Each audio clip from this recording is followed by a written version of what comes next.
Well, Chio Rio, Denise, Catherine, Gene, Gary Spike Sr., Crystal, Cynthia. We see Gene Hudson again. Oh, well, everybody's starting to slide in on this Thursday evening. Hopefully Crystal with Leonard. Hello there, Leonard. Hopefully you're not too hot down there in Florida. We also got West Coast Dogman Project in the house. Don't forget, ladies and gentlemen, this edition is brought to you by, yes, Appalachian Botanical Company. We got your beard balm, beard oil, beard cream in stock. Yes, we are shipping that daily. Don't forget to check out our store. The store is in the comments and also in the description. So welcome, everybody. And don't forget, if you want to come on our show or you have an encounter, email us at bigfootgrizz@gmail.com. Justin, how you doing today? Hey, I'm doing all right today. At any day above ground is a good day as far as I'm concerned. Right. Man, look at that chat room tonight. Holy welcome, Moses. Julianne. Blowing it up. Welcome, everybody. Yes. So, yeah, let me fix my mic here. I'm knocking everything around. So, what we got going on tonight? Well, tonight I am very excited. We have a long-awaited guest and a long-awaited show, guys. I've been promising you a good, solid Dogman show for a while, and tonight we are going to do that. We have none other than Shane Michael Crisp from the West Coast, and he's going to come on, and we are going to discuss everything and all things Dogman tonight. So I am super excited for this episode. Well, come on down, Shane Michael Crisp. Welcome. Hey, thanks for having me, Grizzly. Thanks, Justin. I appreciate that. Nice introduction. Yeah. So where have you been? Long time no see, kind sir. I know it's been a minute. I've actually been on a hiatus for the last 5.5, almost 6 months. So I've missed the cryptids. I really do. But I had to take a hiatus. I promised the wife because of the arrival of my daughter. And then to focus on family stuff, I had to take a little break. I was like, I know cryptids aren't going anywhere. So it's like, but I dove back in about 6 weeks ago, and here I am. Yeah, welcome back. And yeah, we're glad to have you. Absolutely. Yes. Thank you. It's an important thing as researchers for people to realize that this becomes an obsession with us. I mean, yes, it sometimes it starts off as a hobby, nice and easy, and hey, this stuff is kind of fun. But for some of us, we just become overly obsessed, and we do have to take a step back sometimes, kind of get back into the real world, and then get stuff done and deal with our responsibilities. But even when that happens, this is still always present in our lives, regardless. I mean, the thoughts are always there. We're always checking up on stuff and kind of keeping our ears to the grindstone or the railroad tracks, kind of hear what's coming, No, Justin, you stated that beautifully. That's how it was. It's like cryptids aren't going anywhere. We've been doing this for a while, but when I was on my hiatus, I listened to so many podcasts. It's like I couldn't join chats. I couldn't do anything, but I'm like, here I was still listening to it, but I was still post and share, on my own personal group, but also post in other groups too. Like, I'm like, hey, this is pretty interesting. So it's like, I try to get out in the woods when I can, but unfortunately this last month I haven't been able to, because like I said, I'm switching. I told you guys backstage, I'm switching career fields in the next 2 weeks. So it's like being kind of hard. I'm pinching every penny out here. So I know that feeling. Absolutely. Yeah, absolutely. I can understand big economic shifts. Let me tell you. Yeah, exactly. It can be a big thing. All right, so let's go ahead and get a background for people who may not be familiar with you. Okay. Who you are, where you're from, what you do, kind of a thing. And Okay. I see that awesome poster you got behind you back there. Yeah, West Coast Dogman Project. Perfect. Let's talk about that and kind of bring people up to speed, and we'll go from there. Okay. Yeah. So my name is Shane Michael Crisp. I'm 33 years old. I've been in the cryptids for the last 2.5, almost 3 years. I've always been a big believer in Sasquatch as a young child. My mom had me watching UFO shows like Unsolved Mysteries, all the type of stuff, finding Sasquatch growing up. But I always thought that if you talked about that, you would get ridiculed. And so I always was a believer in Sasquatch, Loch Ness Monster and the UFOs. but I never actually talked to anyone about it. So I just kept it under wraps. I always loved watching the shows because when it becomes about the unexplained, I'm like, I always keep an open mind to everything. I'm like, hey, our world is more than what we know or what's being told to us. So I sat there and I'm like, okay, well, I ran to a coworker that actually was a good friend of mine, and he told me, he's like, hey man, have you ever heard of Dogman? And I laughed at the name. I thought of the comic book, and I was like, what? So he's like, no. He's like, you really have to hear this. And I'm like, okay, are you talking about werewolves? Like, that's not real. He's like, no, check out Vic Cundiff's show. And I was like, okay, well, I was skeptical, and I still am very skeptical on a lot of things. I think that's how you have to approach this field. You have to be skeptical, and so I was like, okay, I'll try it out. This was back in August of 2021. So I listened to like 2 or 3 episodes, and I'm like, okay, well, I was a little intrigued. He picked out like the 3 best ones that he had listened to. And so I started diving more into it. And I was like, okay, there's something here. I'm thinking, not that I believe these people, but there is a common denomination where all these people are seeing something that's very similar on the East Coast. And then all of a sudden I start seeing it starting to spread, across to the Midwest. And then it's going out to where I'm at out here in California. And okay, so I started looking into it more. And I just, like you stated, Justin, it's like you become fascinated with something, it becomes a hobby. And it became a hobby of mine. And my wife's like, you're crazy. And I'm like, well, I know I'm crazy, but that's why I have an open mind to it. I jumped more into it. And by the time I started this in August of 2021, by December, I'd already reached out to a few people and joined so many Dogman Facebook groups. And I saw a bunch of, Pinterest werewolves pictures and stuff. I'm like, this isn't proof to me. I want to see something that makes it proof to me. Well, I came across Kentucky Dogman Project with Paul Chafin, and people can be subjective to what you see in his group. He posts photos. He doesn't say it's Dogman or it's cryptids or anything. He just circles what he sees that stands out. Well, he had about 6 or 7 different photos that stood out to me, and I was like, okay, well, he's in the hotbed of Kentucky. We all know where Kentucky's at.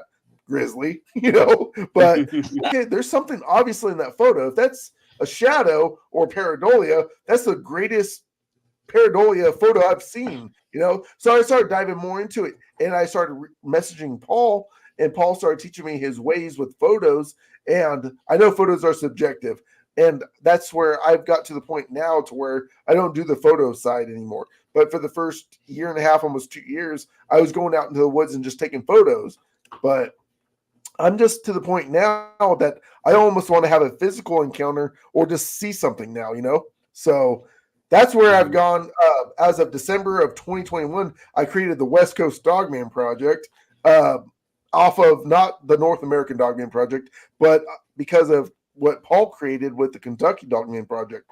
I originally created the California Dogman Project, but I had noticed there was a couple California Dogman chapters with the NADP and with other groups, and I was like, okay, well, I need to get creative with this. So one night I was on my phone and I created this logo, just doodling something up, and I used my 2 favorite colors, black and neon green, and here we are 2.5 years later, West Coast Dogman Project. So I'm located in Bakersfield, California, so I'm 2 hours north of LA, but California, we have a handful of cryptid, Dogman sightings. We are mostly known as a Sasquatch state because of the patty film.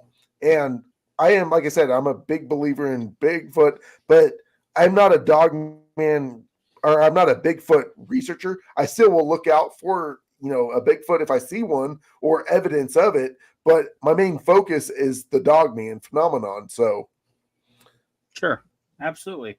Oh, great intro, man. That's awesome. It's just, I was kind of the same way. I tell people I never did not believe. There was never a point where I started believing in stuff. I was always raised with the idea that there's more out there than we know and understand, and that science doesn't have all the answers.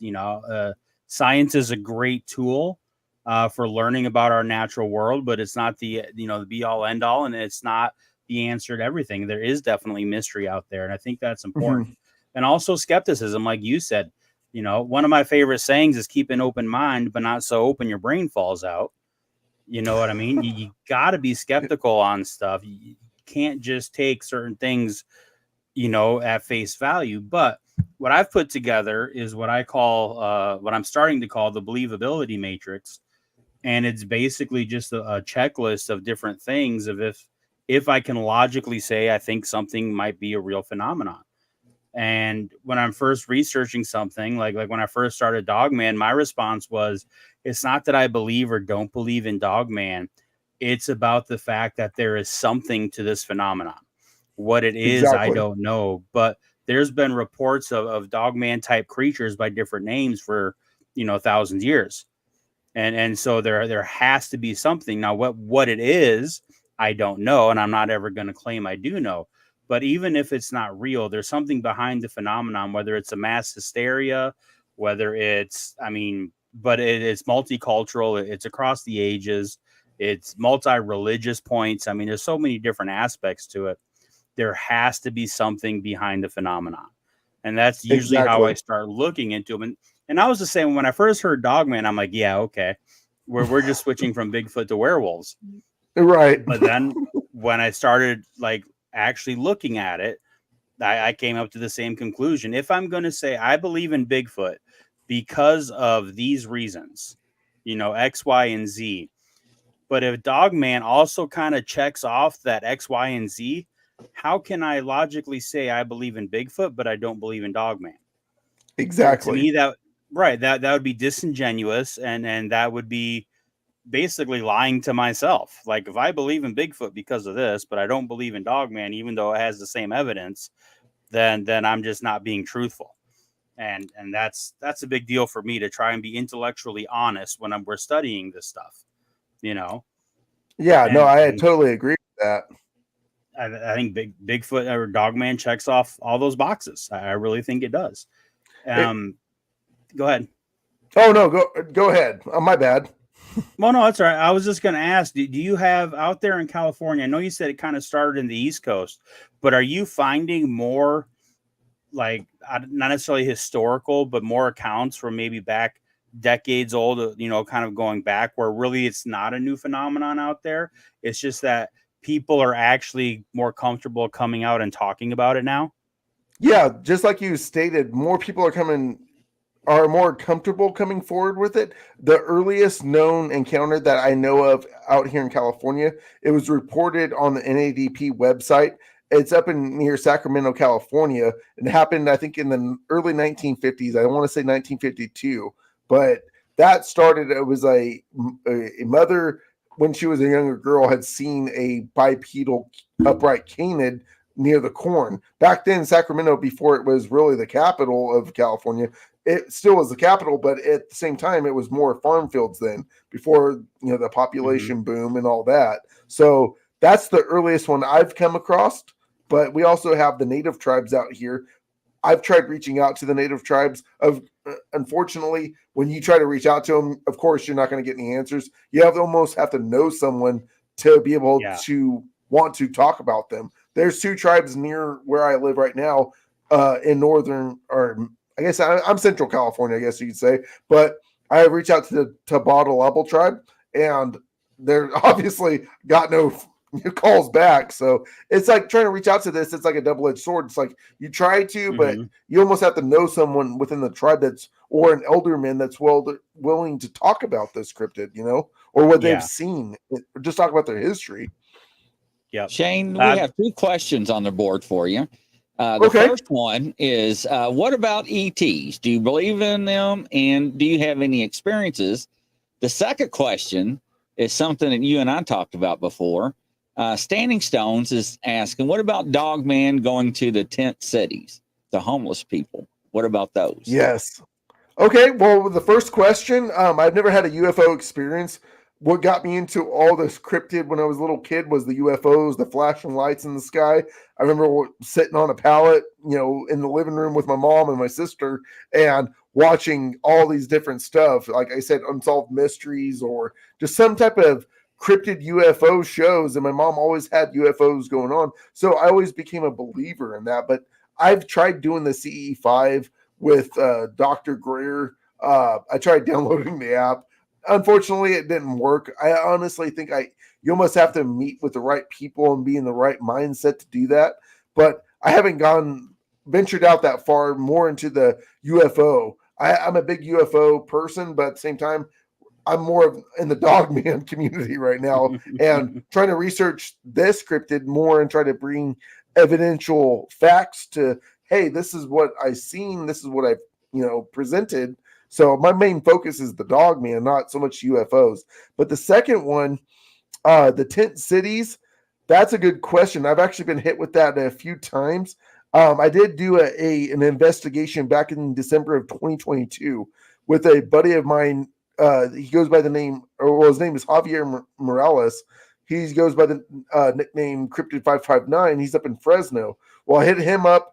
And I had Daryl Denton. I don't know if you guys have interviewed Daryl Denton, but Daryl Denton and Jeremiah Fountain reached out to me and said there's a gentleman from Southern California saying that there's homeless going missing out near the Rubidoux Mountain range, and the homeless are going missing. And I was like, okay, well, this gentleman was hitting both Daryl and Jeremiah up in the early hours in the morning saying, hey, I need someone out here. And so they were willing to drive from Tennessee and from New York to go out there. But Daryl hit me up and he's like, hey, Shane, this guy's hitting me up. And so this gentleman, I won't say his name, but he did go out to and did 2 episodes with him and said that the Dogmen were terrorizing this airport strip and these homeless people. So I took that as okay, this is only 2 hours south of me. So I loaded up with my wife and this fellow investigator from Fresno, and we drove down there and we investigated the whole area. We ran into this gentleman, and he showed us the area where the Dogmen were at. And I, came to a conclusion towards the end of my investigation that there was no circumstantial evidence of Dogmen. There might have been 1 or 2, but it didn't pan out, I guess you could say. But I think the conservation area, we did find a couple skeletal remains of some livestock, but I don't know if that was Dogman. But I did do more research when I got back home, and the Rubidoux Mountain, where people hike to this day, have witnessed stones being thrown at them, and it was supposedly haunted. They used to use that during the 1930s to smuggle liquor through the mountain. They hollowed out the center of the mountain where the bootleggers would smuggle alcohol through. But there's people to this day that still hike that trail and have stones thrown at them. And so when I start looking at it, it's like I almost think it's more, there might be a clan of Bigfoot that are inhabiting that area. So it's like, to me, it's like, okay, maybe it might be misidentified Sasquatch that were in this area, but the way this gentleman presented it, when he was trying to show us the area, he was trying very hard. Like when there would be a dog print, obviously it would just be your typical canine print, and would try to put his hand near it. It was only like 2 to 3 inches. It's like, well, okay, if that's a Dogman, it'd have to be super young. But at the same time, there's a lot of people that walk this trail with their dogs. So I had to, be skeptical. I like I say, I approach everything skeptically, but it's like, no, it is what it is. It's like I had to say the guy wasn't a fraud, but that maybe that he saw something differently than just being a Dogman or what's being reported as a Dogman.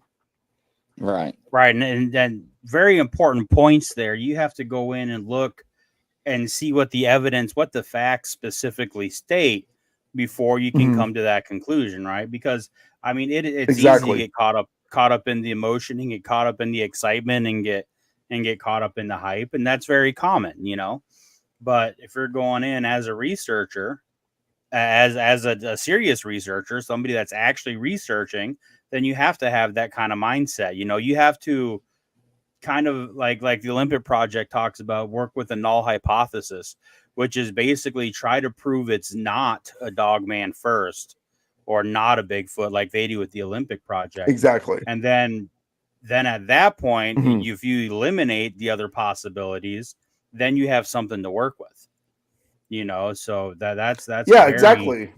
Very good way to look at it. Oh, well, that's another thing that when we were down there, we interviewed probably about 4 or 5 homeless people that were living along this riverbed. And I'm, as a Mm-hmm. Dogman investigator slash researcher, I don't want to call myself an investigator, but a researcher, you look at the waterways, you think of what can sustain a 600 to 700 pound creature that is 7 foot tall, roughly. You look at natural resources. So I'm looking at this, and there was a lot of homeless that lived along this riverbed. So we Mm-hmm. interviewed 3 people that out of 8 that were willing to talk, and one of them, there was a gentleman that he goes by the name Blue, and he had said that he'd seen 2 creatures that ran, along the riverbed, but they were more on, quadruped, and it was that spiked my interest a little bit. But I asked them about the missing people, the homeless that go missing, and they're like, no, we haven't heard anything of that. But doing a little bit more digging, it came out to be that it was gang related to where I won't go into topics on that, but that these missing Yeah. individuals were dismembered or whatnot. It was gang affiliated or cartel related. So it's like, the cryptic community, they think, oh, this person's head was cut off. It's like, was it a dog man? No, it wasn't. You got to think, you have to be skeptical on certain things. Yeah. 80% of the stuff you have to go in with a skeptical mindset, maybe 20% saying, okay, maybe it's cryptid related. So, Yeah. Right. No, yeah, in my own research, and because that's one of the things that I kind of do is I look into attacks and I do my exactly. research on them. Because I think it's an important aspect, right? If these things are out there, then I believe they would pose a certain amount of danger to humans. Not saying they're actively aggressive, not saying they hunt us, but just running across the path, just like any other large wild predator, whether it's a bear or a mountain lion, or if there's human interaction, there's the potential for danger. And so Exactly. I think that's a valid area of research, but it's really hard to research that stuff because, for one, the community really likes the violent side of everything. Or But the the other creepy aspect, pastas. yeah, right. The other side of it is, okay, so let's say you get all the police reports for an incident. Well, the first thing they're going to say is, well, they're fake. It's a cover up. Of course, they're not going to tell you what's going on. Right. But as Exactly. a serious researcher, you have to draw a line somewhere. You have to go, I can either believe there's a complete conspiracy at a local level at this little tiny town somewhere in the middle of nowhere, or I can just research and find out the evidence that I can find out and draw a conclusion from it. Mhm. I mean, you have to be able to do something. I don't believe lack of evidence it is evidence. Some people think, well, because there's no evidence of it, that means there's a cover up. And I can't go for that line of thought because that's just not, you can't back it. There's nothing to back it with. And that's the whole point of research is finding data, finding evidence and drawing the conclusions from it. Oh, no, I So totally agree. it's just, I mean, that's just how it, if you're going to call yourself a researcher, if you're going to just be a fan person and enjoy it, do whatever you want. I don't care. Like, have fun with it, go all creepy pasta with it, build all the stories you want. But if you're going to label yourself a researcher, have some integrity in research. And that's my Oh, no. soapbox for that. Now, Yeah, no, I have you totally agree. now have you heard a lot of audio in your line of work, researching Dogman? Are you asking me, Grizzly? Yes, Yeah. yes, sir. Oh, no, I sure haven't. I've heard of a couple howls. When I joined the NADP, there's 3 recorded howls, possible Dogman on there, but I can't say if that is actual, Dogman howls of what we have put on the website. Jody Mm-hmm. even says the same thing. He's like, I don't think it, I don't know if it is Dogman, but these were presented to us and it sounds, differently. Can I Sorry. play you one? Yeah, go ahead. All right, here we go.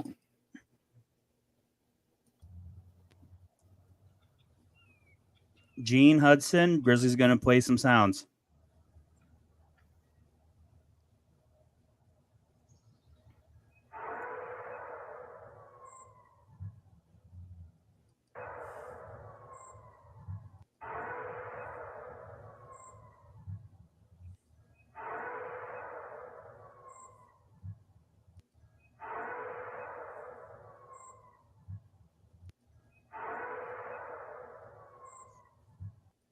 You ever heard that before?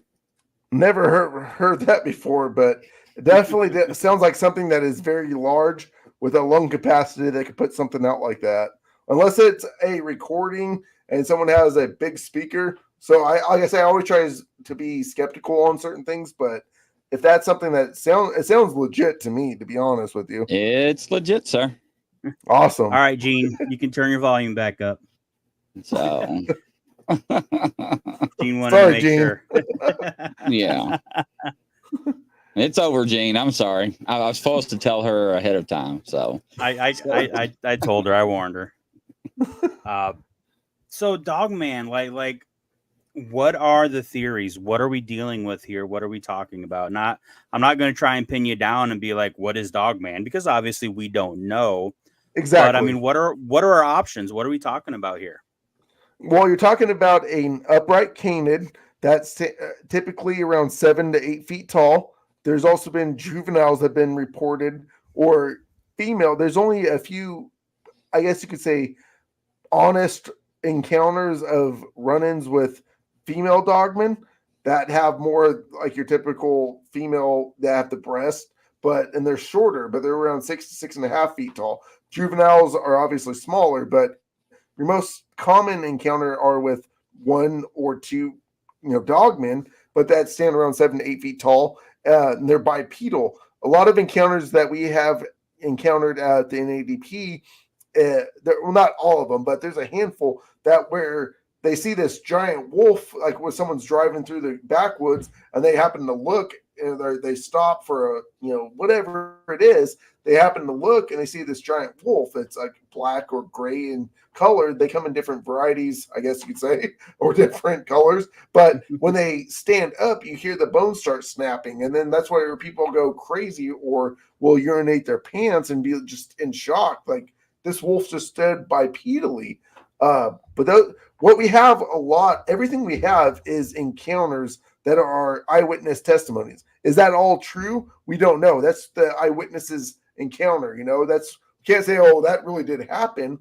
Well, what we try to do at the NADP is we try to go out and investigate these areas. We try to send a team or someone that's in the local area to go out and check these areas out, and see if was this person telling the truth or were you able to find any circumstantial evidence? I mean, we're trying to do that right now. I know there's a lot more evidence of Bigfoot with the footprints, the fur, the hair samples, the tree breaks, the structurals that you see. With Dogman, I think we get a print here and there, but when we really look at the print, people are only focused in and zooming in on that one print that's like, oh, it looks like 7 or 8 inches tall. But what you're trying to look for is like the stride pattern, there's got to be more than one print. Obviously, with Bigfoot, they have roughly a 4.5 to 5 foot stride on average, and then all of a sudden they disappear. Are these things interdimensional? Do we not know that? We don't know. We're trying to focus on that. We're trying to compare Dogman and Bigfoot in the same category necessarily, but we're trying to look for the same strides. But a lot of Dogman reports we do see, they're up in the trees. So, I mean, are they bouncing and hopping only on 2 prints and then jumping into a tree, or are they disappearing into a portal? That's where the flesh and blood and the interdimensional, aspect or metaphysical aspect, where people are like, oh, I don't know, you're just jumping down another rabbit hole, Yeah, I'm glad you mentioned the tree thing, because that, I think, is something that is overlooked. In my research, I do what I call archival research, which is a fancy way of saying I basically read reports. And I draw lines, connections. I look for similarities in reports, behavioral patterns, all that kind of stuff. And with Bigfoot, it's a lot easier because we have decades and decades of reports, and there's databases out there just full of reports. With Dogman, it's different. And one of the problems I've been having with Dogman is, as of right now, there's not a lot of continuity in the reports, meaning there's not a lot of threads. What I'm finding is a lot of imitation, which is, I get that in the Bigfoot world too, where it's kind of like, oh, well, in any given report, it's going to have this, this, this, and this. And then some of those things you almost have to be like, is that just something they put in there because it's expected? Like Bigfoot having a conical head. Are they Yeah. just saying that because it's expected? Because there's so many reports without it. You know what I mean? And I get that a lot with Dogman in the description. Is it almost seems like they heard this show, they heard that show, and so the description is following along pretty close. And after a while, you kind of pick up on that. You hear some of the same wording, some of the same phrasing, and you're going, "Well, I know what show you're listening to mostly because I know the descriptions." But the Right. the tree thing is a really good point because there are a number of reports of Dogman being seen up in trees, Yes. Exactly. either stalking a property and kind of as lookout, or like you said, escaping up into a tree, jumping out of trees and running away. I think that's absolutely fascinating. And it's one of those things where if somebody is making up a story of a werewolf, I don't think it's a normal logical thing to go, it was in a tree. Exactly. Like Bigfoot, sure, Bigfoot, a big monkey, it's a gorilla, he was up in a tree, cool, whatever. To me, that's not a normal thing for a Dogman. I don't think that's something somebody's readily going to add to their story. I think they'd be like, nobody's going to believe that, so I'm not going to tell them that part. Right. And then And that's what I tried to go ahead. recommend to other researchers when I'm still a novice in this field. I say I'm a sponge. Whatever theories I hear, I soak it up. And then it's like, I'm open-minded to it.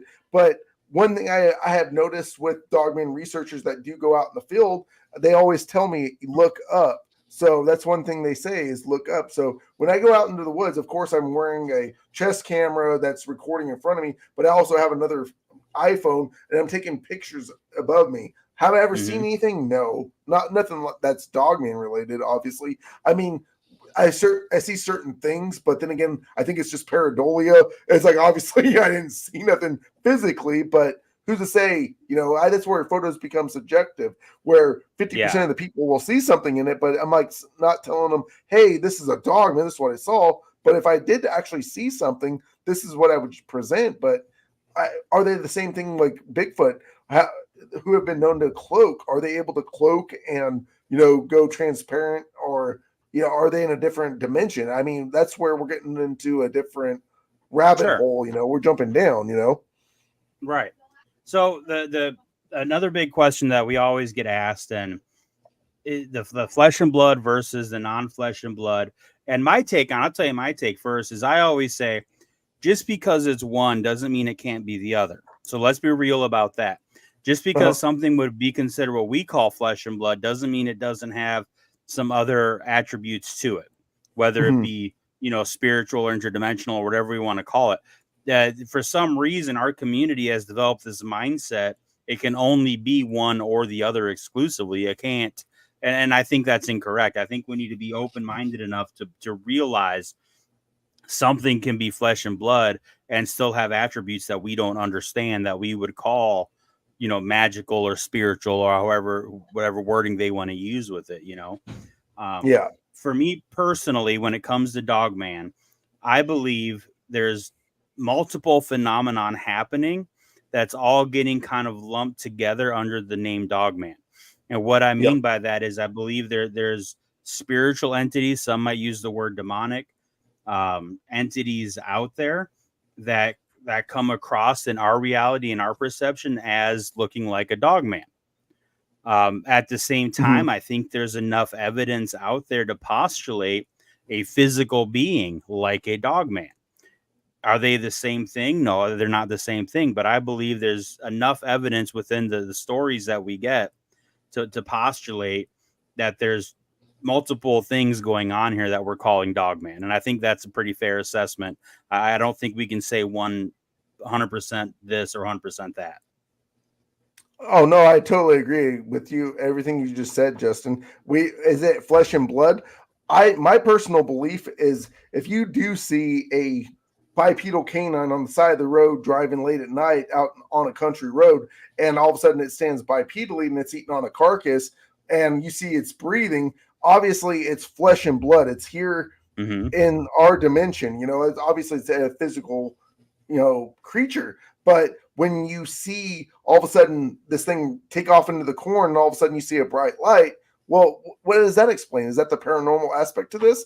There's so many Right. reports of these creatures that we've seen, especially if you go up towards Bray Road, that where they see them off the side of the road. I just interviewed Jay Pachochin with my co-host 2 weeks ago, and he said he saw a creature sitting out near the cornfield.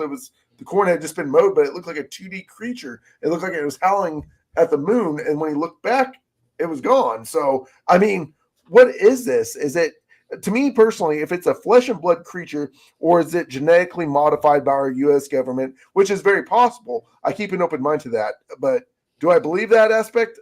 Most cases, no. But if it is a flesh and blood creature, obviously you got to look at the migration patterns.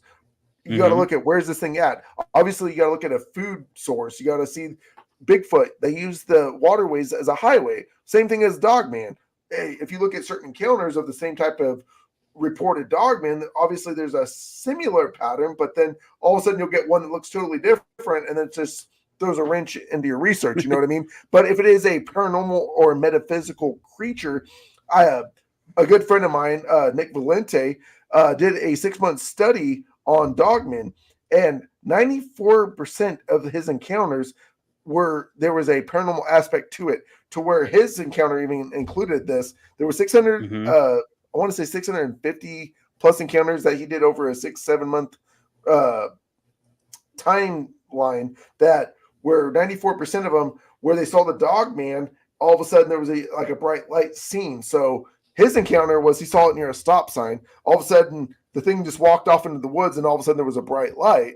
So obviously there's a paranormal aspect to what he had seen. So that's where we can't say, are they flesh and blood, or are they metaphysical or interdimensional? We just have to be open-minded to both aspects. And like you said, until we get actual circumstantial evidence, Yeah. Well, and again, we could have, certain phenomenon that is completely spiritual. There is no real flesh and blood element to it. And we could also have just legitimate biological creatures that are just straight up, upright walking canids. That they doesn't necessarily have to be a mix between the two either. We have to make sure that we're allowing for all possibilities in our research. And I think, again, that's an important aspect, is to keep your mind open to the possibilities and not come to any like pre-based conclusions, because I've talked to a lot of people, and the reports are very basic. They're very animalistic. They're very, like you said, they're alongside the road eating. They just saw them in the woods. You get the reports of, hunters seeing them walking past their blinds and all these things. And my thing is, okay, you're a spiritual creature. If you're one of these entity type creatures, you're in the middle of the woods, nowhere, with no purpose, not interacting with people for no reason whatsoever. That to me is kind of like, well, that's not really how we think of spiritual entities acting. Spiritual entities tend to interact with people, right? I mean, so, I think we need to keep an eye on that. And I don't discount any story just based on if it has a paranormal aspect to it. What I find also explain though too is that people are out in the field and they pray to the Holy Father and they disappear. Yep, absolutely. So what do we do with that? You know what I mean? At the same time, if you're a believer like I am and you believe in the power of prayer, that also works on physical people and physical entities, not just spiritual entities. If we got back into my history, I can tell you stories from my childhood growing up where prayer has definitely affected, individual peoples and turned them away from stuff that they were going to do. So, I mean, it's a reality of the spiritual warfare part of it. What I was going to get into next is, go ahead. No, go ahead. Oh, fine. I'll go then. You're good. You're good, Justin. My bad, brother. You go for it. I'm going to take a drink. Go. Oh, we're going to play rock, paper, scissors now? No, I'm just saying. I think my scissors were off. Here we go. No, but I was going to say about that as well is my main thing I'm really looking into, and my fellow co-host, was we're really looking more into not the physical aspect or the metaphysical aspect, but more the native aspect of this, and trying to get more natives to talk about it. I mean, there's really little reports of natives talking about seeing Dogman, but the Cherokee obviously did see a creature that goes by the name that they call the spirit with knife teeth. That's translated in English, but I might be butchering it. So anyone that's listening, I do apologize, but it's the Ulanga Duglala. And they've talked about seeing these things for the last 1,000 years, along with, the Chiatonka, the Genosquas, natives. The natives to me are the first people here before the colonists from Europe came and overtook the country, and kind of eradicated a lot of their history. So it's like what's left is trying to pick their brains and what they're willing to talk about, But for the Cherokee to come forward with the Ulanga Duglala, sorry if I butchered that, but the saying that's something. There's obviously evidence there of an upright canid with sharp teeth. So that's another rabbit hole. So that's like I say, we're trying to jump down here at West Coast, looking into the native aspect right now. Yeah, that's a very important aspect too. I was raised with a native tribe in South America, and just knowing that they know their environment, like we can't even understand the level of knowing that they have for the natural world. The habits, the sounds, the smells, the feelings, the experiences, the knowledge that's passed on. Our culture has no concept of that. We really, truly don't. And so when something is really in an indigenous culture like that, in the native culture, you really have to give it respect. Now, that's not saying that they don't mysticize things, because different tribes will mysticize things, and they have animism where, the animals are physical and spiritual and all this kind of stuff. Exactly. And a good look at that is like the Aborigines in Australia, where they have the dream world where all the animals take on, this entire mysticism and this whole thing.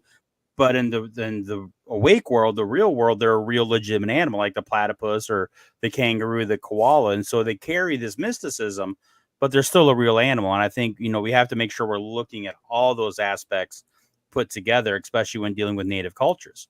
One of the things that irritates me when I hear stuff like, oh, well, the Native Americans say a Bigfoot is this, or, they say they're spiritual brothers. Well, not all of them said that. Only certain tribes said that. Each kind of regional tribe had their own things about them.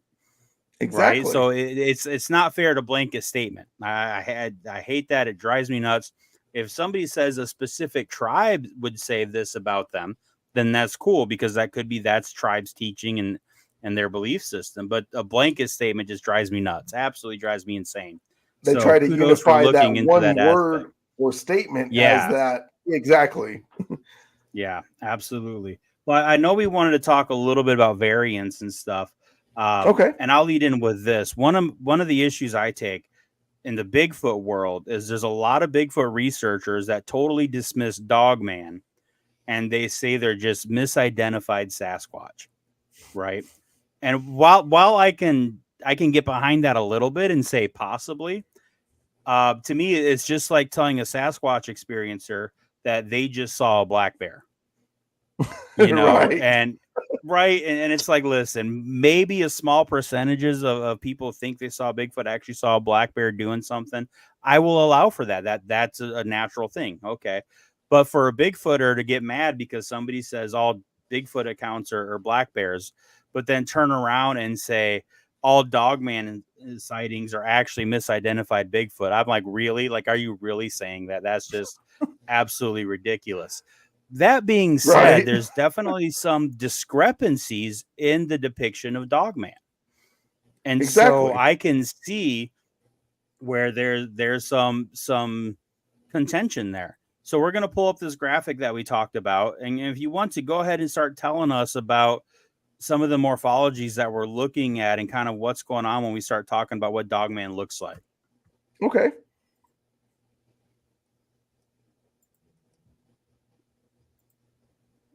So we're bringing this guy up.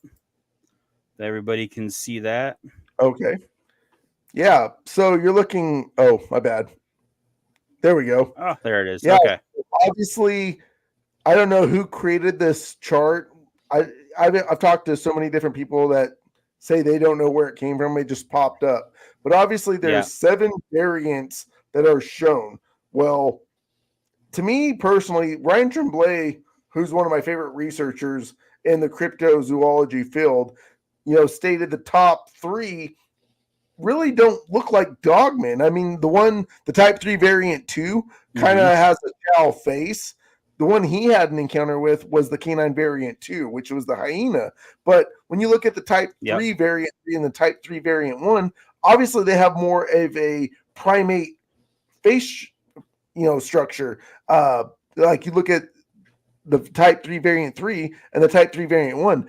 The variant 1 looks like a baboon, and then you look at the type 3 variant 3, it has more of a humanoid looking face. It looks almost Sasquatch like. So I do think that a lot of Dogman sightings are obviously misidentified Sasquatch, but then again, I don't think that the type 3 variant 1 is technically a Sasquatch. I think it might be a relative to that. Same thing with the type 3 variant 2. I think it's more the Gugway. The Gugway have more of the baboon-like faces, the shorter snouts, the longer fangs. What you see in the type 3 variant 2s and the type 3 variant 1s, obviously they have more of the hominid leg structure as well. So when you see Dogman with hominid leg structures, to me, I think that there's obviously a difference between Dogman with the digitigrade leg structure and the ones with the hominid leg structures.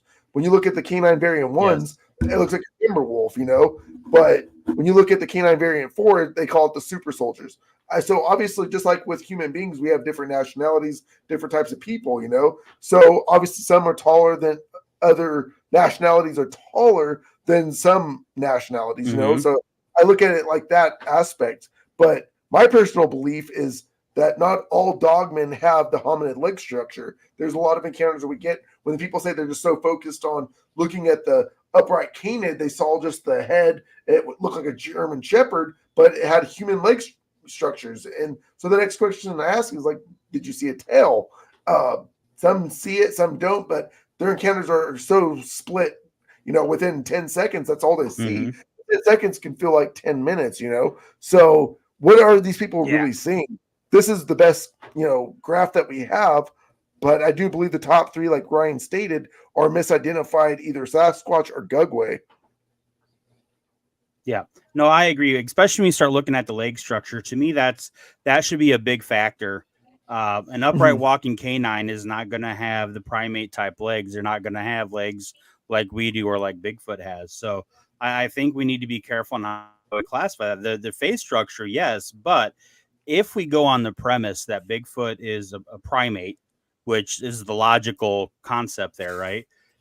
Then we have to look at primates we have now. And we do have baboons that have a very elongated snout like a dog. We do have a lot of different facial structures. So there's nothing to say that there can't be offshoots of Bigfoot, whether it's a random mutation, whether it's just kind of a genetic trait that, skips a couple generations. We don't know, but there's nothing to disqualify that from being some type of Bigfoot race or Bigfoot creature, to me, the legs are kind of the really key factor there. If something doesn't have the canine style legs, I'm not going to call it a Dogman. That's just my personal, thing on it. The ones on the bottom are definitely more of the classic Dogman style. The one I find fascinating, and we talked about this a little bit, was Ryan's citing the hyena style. Obviously, Ryan is not the only person to ever have the hyena style sighting. I was at the variant 2 down there. But I think I have found the least amount of reports describing the hyena style. What is interesting is I have I have come across reports of people seeing hyenas in the United States, on upright, but on all fours, seen them running along the highway, seen them running in the field. I've heard them described as a gray hyena. It looked just like a hyena, but it was gray, just like I see on TV. So it doesn't make any sense. So, is that what we're talking about? Do you think these hyena things are actually one of these variant 2s, and people are just seeing them down on all fours? Because we know they can go between the two, between, being upright or being on all fours. Yeah, no, that's a very good statement. Honestly, my personal belief is if people are seeing hyenas in the U.S., obviously they're not native to this continent. But what we do have a lot, another thing I kind of dive into is trying to be realistic is a lot of people do have their private farms. I mean, obviously there's tigers here in the US, lions, we got people that have their own private little ranches that, they bring people out. What if the hyenas were brought over here as, hey, look, I got a hyena, and let's say one or two got out and they saw them running along the highway, and then someone said, oh, I saw it on all fours, that was a Dogman. Well, maybe it's not. Maybe it was just a hyena that got loose from either the zoo or from someone's private, estate. That's what we have to look at. What we're trying to look at with the NADP is if they do go, bipedally, same thing at West Coast. We're trying to just look at certain encounters. Did the thing give off that, typical Dogman scare factor, or was it just a hyena that was eating on a carcass and just, that's what we're trying to figure out. We don't know, but that's another one thing that we try to look at is was there a recent animal that got loose at a certain ranch or zoo? You know what I mean? Got to be skeptical on this. Yeah, absolutely. Well, and then that's just it. I mean, I'm not going to say it would never happen, but I think the escape net theory is one of those, like, yes, we have to eliminate that as a possibility because it can happen. But the reality is, how many unregistered pet hyenas are in the country? Exactly. Probably not a whole lot. Probably not more than a handful, right? Could they be there? Absolutely. One of the things that I try and talk to people about, and when I'm trying to teach somebody, if they're asking me, is to take away the name of what somebody is describing to you, right? So if somebody comes to you and says, hey, I saw a Dogman, our minds are already building a picture, right? Like with us guys that research this stuff, I've already got a fully formed picture of a Dogman. And then as they say stuff, I kind of, like the old paper dolls, I'll take this picture off and I'll put this one on it and kind of modify it. So what I try and tell people is take away the name of it and focus solely on the description. Just because somebody says I saw a Dogman, their description may not match what they're telling you. Same thing with Bigfoot. Somebody might say, hey, I saw a Bigfoot. And then they start describing it and you're going, that doesn't sound like a Bigfoot to me. But because you already have that name in your head, it's really easy to dismiss certain things or add certain things, And I think that's really important. When we see something, if we see a giant wolf running down the road, our first thought as researchers shouldn't be that's a Dogman. Exactly. It should be they reported a giant wolf. Same thing with a hyena, right? Yeah, I agree. And it's really important. It's really important to have that mindset when you're a researcher. Again, I try and differentiate a researcher who's trying to conduct legitimate research and put stuff out there versus, a podcaster who has to get out here and tell this great story. And so they want to sensationalize stuff.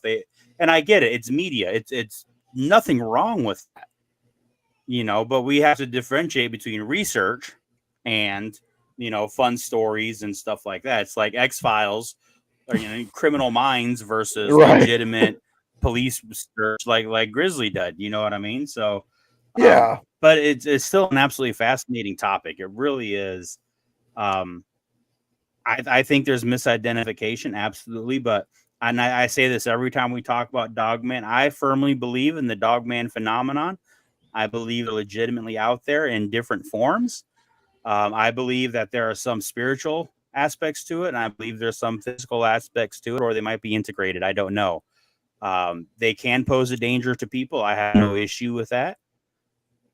They could potentially attack people and cause harm. I have no issue with that either. It would make sense if that happened. You know what I mean?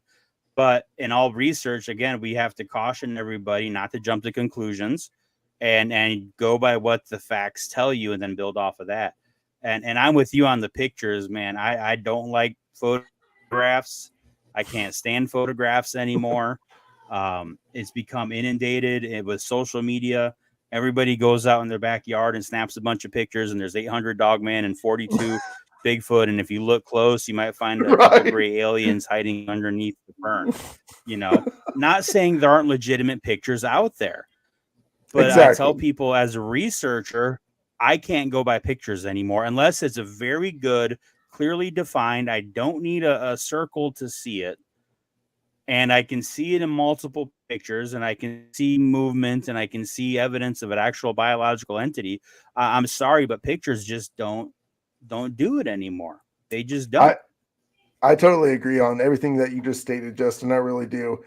Same thing with the Dogman. I really just, what is it that they're seeing? But the thing is, I look at is there's obviously a commonality with people all throughout the United States reporting the same thing, almost similar of an upright canine. So obviously there's something else other than Bigfoot roaming in the United States. So what is it? You know, that's my biggest question. I go to bed every night as a researcher that's trying to just provide, you know, evidence, not, you know, creepypastas or all this other stuff. I'm just trying to find answers into this. So it's like, what is this thing at the end of the day, you know?